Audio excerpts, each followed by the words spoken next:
কি হয়েছে? আজকে তো মেলা আছে বুঝছো, তুমি আমাকে কিছু টাকা দাও না, 500 টাকার মতো। আমি কিছু কিনবো, ঘুরবো। 500 টাকা লাগবে?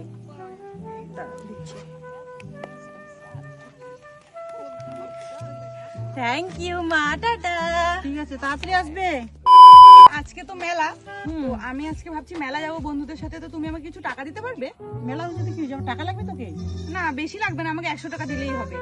আচ্ছা ঠিক আছে, দিচ্ছি। আজকে থেকে যাবি না? আচ্ছা মা, ঠিক আছে। নে, 100 টাকা দিলাম।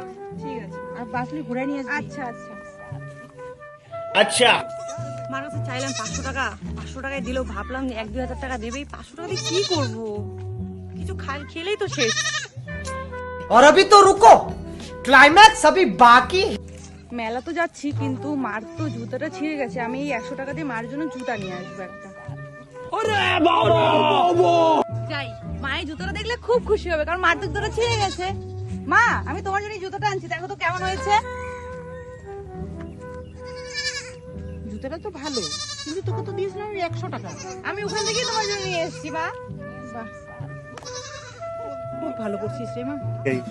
मतलब कुछ भी আসলাম। আসলাম? আমি তো ওই চিন্তায় আছি যে তোর দিদি কখন আসছে, তুই এতক্ষণ পরে আসলি।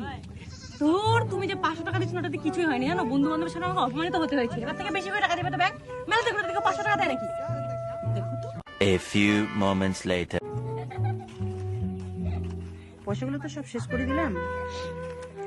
আর একটাই জিনিস আমি ভাবতেছি, সৎ মেয়েটাকে আমি দিলাম 100 টাকা, আমার জন্য নিয়ে আসলো জুতা। কত ভালোবাসে তাহলে আমাকে।